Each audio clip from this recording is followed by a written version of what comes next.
Armenian massacre. Beadle bids for footage. Gay dads. They're hoping for a boy. Beef war official. We will fight 'em at the butcher's. Once more unto the beef, dear friends. Once more. Cry God for Harry, England and Iain Lee.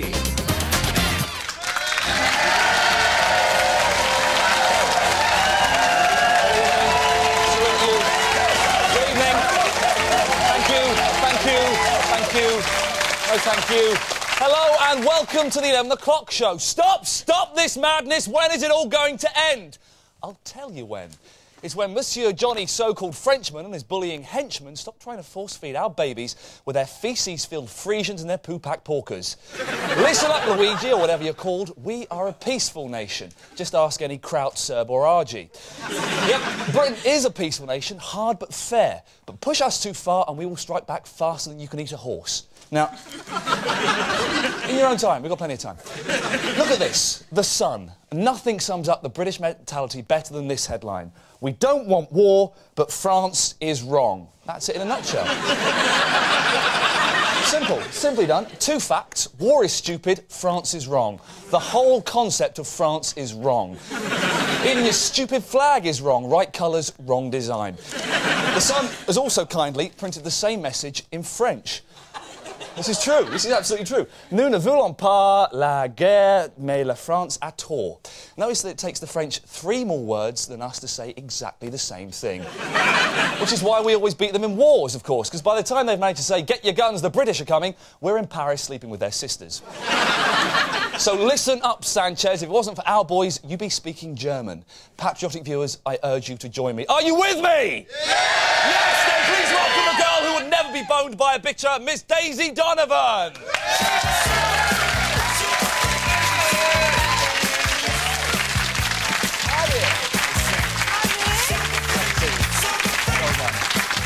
Now, Daisy, of course, you realise that the French crisis is set to run and run. Oh, that's a shame, because I love beef.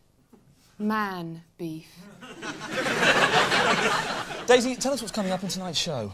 We'll be asking who shot the Armenian Prime Minister. The same people who shot the Blair Witch Project, by the look of it.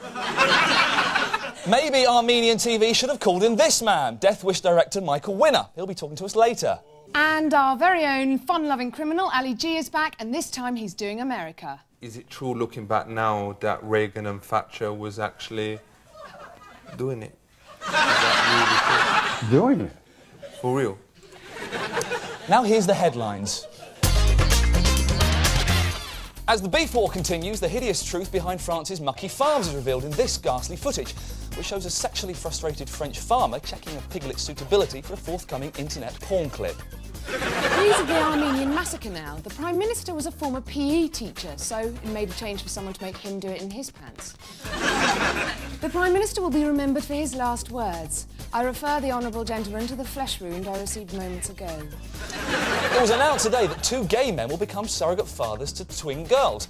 They've already painted their bedroom pink, yet they haven't decided how to decorate the twins' room yet. Apparently, the couple have spent almost £200,000 on fertility treatment to get their surrogate mother pregnant. Why didn't they just shag her? The government has announced plans to make home computers available to all today. Poor families will be able to lease a computer for as little as £5 a month. Those on rundown housing estates are expected to get PCs with broken Windows 98. After months of fudging over who should be London's mayor, Tony Blair has finally come out, firmly and decisively endorsing Frank Dobson in a speech of stunning conviction. I believe that Frank would be a good person to be the mayor of London, just because I believe in the end he will do a good job on the policies that matter for people in London. That's why. Good point, well made. He sold it to me. And that was the headline news. Time now to return to the story that's dominating the day's news, the assassination of the Armenian Prime Minister and several members of his cabinet. Our reporter, Ricky Gervais, is in Yerevan. The world is still shocked today by the brutal assassination of Vazgen Sarkisian, the world's hairiest Prime Minister. 4 revolutionary gunmen strode into the Armenian parliament and opened fire, killing the Prime Minister and 8 others. After a long, drawn-out siege, the terrorists finally surrendered, releasing the hostages unhurt, apart from the dead ones and the ones that they injured. The dramatic scenes unfolded live on national television. The leader of the gunmen was reported to shout, "This is a payback. They're drinking the ordinary people's blood," before he murdered the Prime Minister. The world's leading expert in these matters, Peter Cushing, in a rare interview today said, "I wouldn't have used guns myself. For your standard vampire slaying, I'd use a stake through the heart, or it was 5:15, so just open the blinds, let a little sunlight in, that'd do it. Or you've got your garlic, your crucifix." After their arrest, a search of the gunman's den revealed that only hours before the killing, the gang had been watching video nasties. Among the films seized were Bride of Chucky Kokorvian and A Nightmare on Nagano-Karabakh Street. The killings have been widely condemned by world leaders. President Clinton said, "It was a real blow." We've yet to see how the assassination of this popular leader will affect the nation, but leading Armenian psychologists worry that these live, televised, brutal scenes could have a long-term effect on the Armenian people, particularly the children. This has been Ricky Gervais for the 11 o'clock show, Yerevan, Armenia. Now here's the news just in. Wales was affected by an earthquake this week, registering 3.5 on the Richter scale. An area the size of Wales was affected. A man who battered his neighbour to death with a television set has been sentenced to 6 years. He would have served 5, but he didn't have a TV licence. Channel 5 have caused widespread disgust by revealing they intend to broadcast Fred West's home video footage in a forthcoming documentary. The public is appalled, especially those people who, like me, have bought the video in the shops, having been assured it wouldn't be shown on terrestrial television for at least 3 years. We've got the full box set here. It's Fred West's house party. You get 3 tapes in all. There's Wild Wild West, containing straightforward killing. Way Out West, that's a selection of hilarious outtakes and bloopers linked by Nick Hancock. And Go West, a compilation of Fred's DIY hints delivered straight to camera in an overtly threatening manner. The DVD version should be out in time for Christmas, while Rose West should be out in time for Christmas 2023. Please don't have nightmares. That was the news just in. And coming up in part 2, we talk to the man whose weekly News of the World column is read by millions and enjoyed by one, Michael Winner. And we'll be finding out this man's first impressions of America. Me like the body, me like the body. What? After the break, see me in NYC talking to none other than Alexander Haig, ex-Secretary of State. West Side.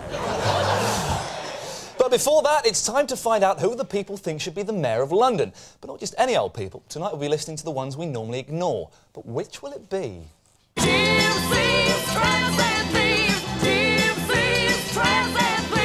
This week, tramps. Red Ken. Ken Livingston, definitely. I vote for him. Well, I don't vote, but I would vote if I did vote for him. Ken Livingston. Ken Livingston should be the Mayor of London. None of them. They're all wankers.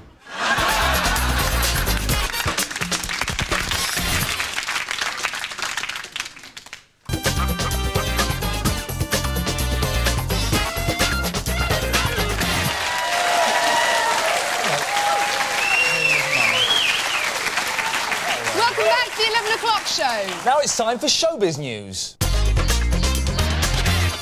The wife of Los Lobos' lead singer has been kidnapped. The gang are not asking for money, they just want the band to split up. As we reported yesterday, impressionist Mike Yarwood is in the Priory Clinic suffering from depression. Relatives feared he'd attempted suicide after finding a note that said, "And that was me." Michael Jackson is threatening to sue anyone who broadcasts footage from a stolen holiday video of him with his children. Apparently it shows him teaching them to blow bubbles. And that was showbiz news. Now, I just can't decide whether to stop eating French food or not. On the one hand, I hate the French. On the other, I love yop. It's got the consistency of good, strong semen. Here to put me straight is a man who turned from making Death Wish films to putting the Death Wish on Britain's restaurants. And he's just got a new book out to prove it. Please welcome Michael Winner.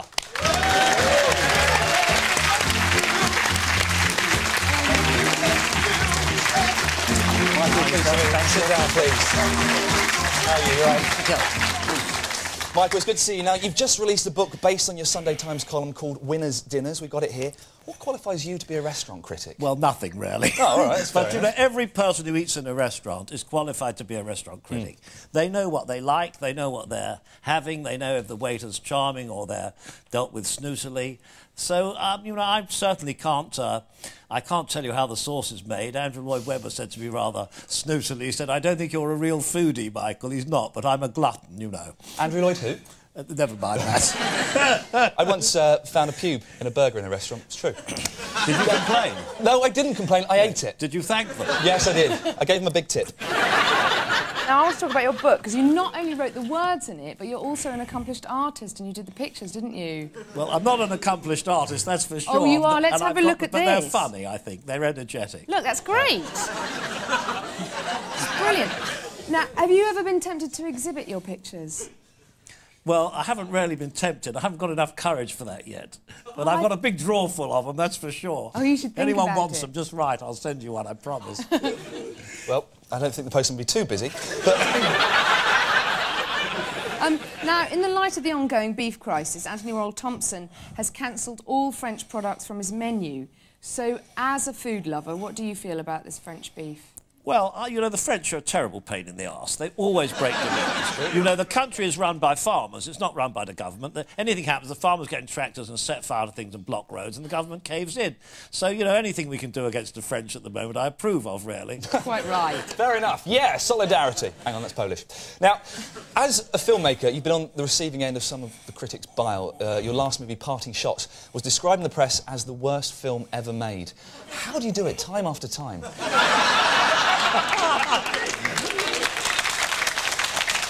Well, of course, the pictures have been mostly enormously successful and many of them immensely highly praised. And, you know, I read the Evening Standard today and Alexander Walker's had some other British film as the worst film ever made. He actually rather liked mine. Who's the best actor you've ever worked with? Oh, unquestionably Marlon Brando. Really? Marlon Brando is considered in our business as the man who transformed acting from theatrical sort of declamation to behavioural acting. Now, that was Hollywood in Superman, acting. wasn't it, when he was Superman's dad? No, it wasn't actually, no. Right. It was in On the Waterfront and other great movies, which I know you are aware of, Iain. Yes, I am. I'm being cheeky. Now, you've been quoted as saying... there are very few people of 63 who have never married and aren't gay. Of course, you're going to be 64 on Sunday. Happy birthday, by the way. Have you ever married? No. Gay men. Michael Portillo is about to stand in Kensington, Chelsea. Now, that's where you live. Would you vote for him? Well, I wouldn't vote for him because I think he's appalling, not because he's gay or was gay for a period which changes every time he gives a different speech. I just think he's an appalling politician. Wouldn't you be tempted to be a candidate? Well, I actually thought of standing. I actually seriously thought of standing as a candidate. I was so appalled about him. And I would have split the Conservative vote and got him out, actually. And Portillo did try and split the Conservative, didn't he? Now, Michael, you've been photographed with just about everyone, so taking the lead from your column, we've blanked out their features in the following photographs. Can you recognise them now? Oh, that's a good gag. What? Who's that? Could be Catherine Zeta-Jones. Correct! Fantastic, well done, very good. Oh, she looks lovely there. OK, how about this one? Oh, just a minute. Who's That has to be Donald Duck. I don't know who that is. No, that's you consoling a sad emu. Oh, yes. And finally, take a look at this. Goodness me, that's a tough one. Have a guess. Chris Rea. You, Fred and Rose. Ladies and gentlemen, Michael winner! Thanks so much. Woo! Thanks very much, Michael. Now, Daisy, did you know that there's a report out today that claims that companies that encourage touching at work actually do better? Great news for us, Iain, but I wouldn't want to be Beadle's secretary.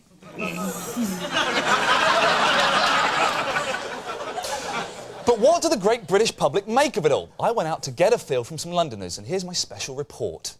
A report out today confirms what Monica Lewinsky has known all along, that touching at work is good for people and good for business. I've come here to London to see if the British public agrees. I found this story in the papers today that apparently touching people at work actually increases your work rate and productivity in the office. Do you ever get touched at work? I don't recall, but that's what I have been.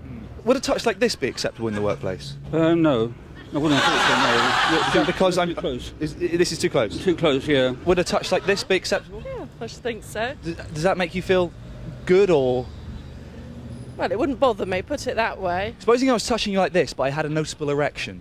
Well, depends how attractive you were, I suppose, really. Supposing I was to touch you like this and go, ich komme. Does that make that touch more acceptable? No. How about if someone would stand very close to you throughout work and just talk to you like this? Would that make you feel relaxed? Only the governor. But if someone were to just stand very close to you at work, you wouldn't like it? No. How does that make you feel? I'll tell him to fuck off. Let's just see what the point is when you start feeling unrelaxed. Think someone were to just gently stroke your face like that. Sorry? Going to take. Sorry? That would be unacceptable behaviour, would it? Imagine I'm this 17-year-old girl in your workplace. How do you touch her up? How do I touch her up? Yeah, demonstrate to me how you give her a good feeling. What? Without all the mucking about? Well, you just show us what you do. Well, sorry, you're going to have to come down a bit, because... Like, oh, is that what you say to her? Yeah. Is it? Nibble here like that. And then I'm up the neck like that. And then I offer some sweets. And I'm like that. I'm like that. And then I'll do the windscreen wiper, which is... So there we have it. People in England really are very touchy-feely. It's been Iain Lee, the 11 o'clock show, London.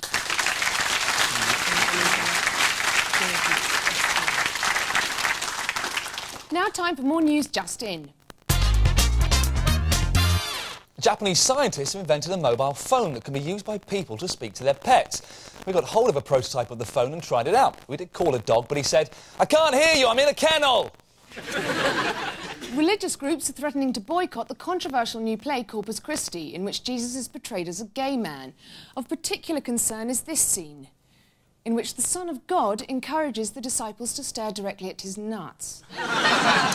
And finally, in Milton Keynes, a barber shop is open that employs 4 topless female stylists. If you're lucky, they'll cut your hair, then blow you dry. And that was more news just in. Yes, he's back, and Berkshire's no longer big enough for him, so he sent Staines' homeboy Ali G on a transatlantic trip. And the first person he met in the US of A was none other than Nam hero and Ronald Reagan's ex-Secretary of State, Alexander Haig. Check it out. Yeah, don't stop. It goes out to the crew up top. That's it. Recognize. I is here with my main man, General Alexander Haig. He was the Secretary of State, Commander of NATO, and also White House Chief of Staff. Today we're talking about America, its foreign policy and its army. America is well important, innit? Yeah, I think today, if you look at its military capability, it's a superpower. If we say the world order is like a group of mates or whatever, or like a gang, who is America's best friend? Who is like Ricky C, who I would do anything for? Or if he stopped going out with a girl, I would leave at least 3 weeks before boning her. Yeah, I tell you, I think the best thing is for nations not to bone other nations. Is Russia still the major threat to the world peace? Well, you know, people have written Russia off because they're in a very serious state of disarray. So do you think it's worth nuking it now when it is weak? I don't think it's ever worth nuking anybody. For real. But I is saying, like, surely a country want to increase its turf all the time. Like, taking my own situation, my own massive, first we took, like, the Wimpy in Egermeyer Street, and then we took the swings in Laycroft Park, and then finally we has got a bit of the multiplex in Bracknell. Do you not think America should be like that and increase the turf? No, of course not. Could a nuke blow up the whole of Ivor Heath? Oh, yes, absolutely. Sure. Could it blow up Langley Village as well? Yeah, I have no doubt about that. Could it blow up the whole of Eaton Wick? Well, I don't know the square footage of Eaton Wick, but I would say probably. It's like a town. Mm-hmm. So you were saying if they nuked Berkshire, which let's hope and pray that they won't do, it could cause a lot of trouble. Oh, yeah. That is well scary. What is the most advanced weapons the US has got now? Well, clearly the modern nuclear weapons are very advanced. Me heard that in a couple of years' time you will be able to shrink soldiers down to the size of salt and then put them in salt, and then you can sell it like in a shop or whatever to another country, and then when it come out people will use it, but there's some way of making sure that people don't eat the stuff. eat the kind of... I can't remember, there's something about salt. Well, there's no technology of that kind that I'm aware of. Let's talk about Vietnam. All right. What did you do in Nam? I was a battalion commander. All right. How old was you then? I was in my early 40s. Correct me if I'm wrong, but the average age was 18. That's for soldiers, yes. Was the Vietnam people very nice? Well, I didn't know many Northerners. Because there was this geezer who came to my school in the second year called Chun Phai Tao. He was from Vietnam and couldn't speak any English, so in the third year we hung him from this hook with his pants. He left after a while. But did you know him or any of his mates? No, I knew a lot of South Vietnamese, many. I knew their leaders, I knew President Diem. Actually, I think he came from China. But there's a funny lot. Well, I know many Chinese too. For real. Did you ever work for President Reagan? Yes, I was his Secretary of State. I know him very well. Is it true, looking back now, that Reagan and Thatcher was actually doing it? Is that really true? Doing it? For real? Is it true that they was having slipping? Listen, I think at that point in Ronald Reagan's life, he couldn't have done it if he wanted to. He was quite old then. Maximum respect. It was a real honor to meet you. Do you want to big up anyone? Anyone you want to have big up out there? You want to give a shout out to anyone? A what? A shout out, say yo to your posse or whatever. No. They'd all just as soon I'd keep my mouth shut. Respect General Haig in the house.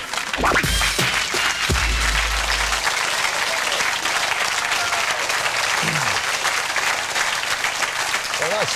And for more on our top story, we go over now to Ricky Gervais in Armenia. Ricky, what's... Go on. Ricky, what's happening in the aftermath of this terrible blow to democracy? Well, Iain, the fledgling democratic state is bearing up, and under Armenian law, the president doesn't have to hold elections. He can just appoint a new prime minister. After his mistake with the vampire lad, I think he'll be a bit more careful this time. And is there any news on who might be appointed? If you're asking me, I reckon Frankenstein. Yeah, but don't forget, of course, that Frankenstein was the doctor and not the monster. Yeah, if you're splitting hairs. Yeah, thanks, yeah, Ricky. Yeah. Just time before we go for some picture news. And in Beijing, Chinese troops put on a show of strength with a 21-cum salute. Don't forget to join us next week, Tuesday, Wednesday and Thursday. And to avoid any confusion, take a look at this. Good night. Good night. The 11 o'clock show is only on Tuesdays, Wednesdays and Thursdays. Now, bearing that in mind, what time would you expect to see the 11 o'clock show on a Friday? On a Friday? It's not on a Friday. You just said it. It's not on a Friday, is it? Or is it? It is on a Friday. Yeah, exactly. It's not on, like you said, 3 times. No. It's only on the Friday. That's it. It's not on Mondays? No. Is it or not? Is it or not? It's not. It's only on a Friday. It's not on a Mondays. Oh, it is on a Mondays. Oh, what? Is it just starting back up again? Yeah. Oh, I see. Well, what did it used to be on? It used to be on a Friday, didn't it?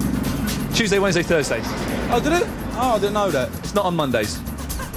But the new series is on the Monday. It's not on Mondays. Oh, I see. So what do you want me to say? When do you think it's on? ITV. Excellent.